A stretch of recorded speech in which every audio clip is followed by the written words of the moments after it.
dhaqdhaqaaqyo ciidan oo xoog leh oo ka dhan ah kooxda al-shabaab ayaa xilligaani laga dareemayaa deegaanka hees oo ka tirsan gobolka hiiraan. halkaasi waxaa ku sugan taliyihii ciidanka lugta jenaraal khaalid iyo taliyihii qaybta 27aad gaashaanle dhexe cali cagey oo halkaasi ka wada dhaqdhaqaaqyadii ugu dambeeyay.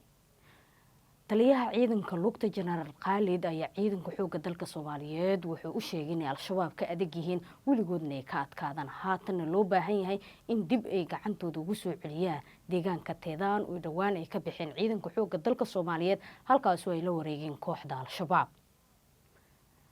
dhawaan madaxweynaha jamhuuriyadda federaalka ee Soomaaliya Dr. Xasan Sheekh Maxamuud ayaa ciidan gaaraya 3,000 oo askari wuxuu tababar ugu soo xiray deegaanka Xanan Buure ee gobolka Galgaduud. tan iyo markii uu dalka dib u qabsaday madaxweynaha jamhuuriyadda federaalka ee Soomaaliya Xasan Sheekh Maxamuud waxaa dalka intiisa badan ka bilowday guluf dagaal oo ka dhan ah kooxda al-shabaab taasoo looga xoreeyay deegaano badan oo ka tirsan gobolada Soomaaliya. balse haatan waxay u muuqataa in dagaalkaasi mar kale uu dib u bilaabo doono iyadoo dhaqdhaqaaqyo xoogan laga dareemayo gobollo ka tirsan Soomaaliya halkaas oo ay ka shigan yihiin kooxda al-shabaab. wixii war ay ku soo kordho deegaanka hees dhaqdhaqaaqyada ka socdo wararkeena dambe ee TTN Somali TV ayaad kala socon doontaan.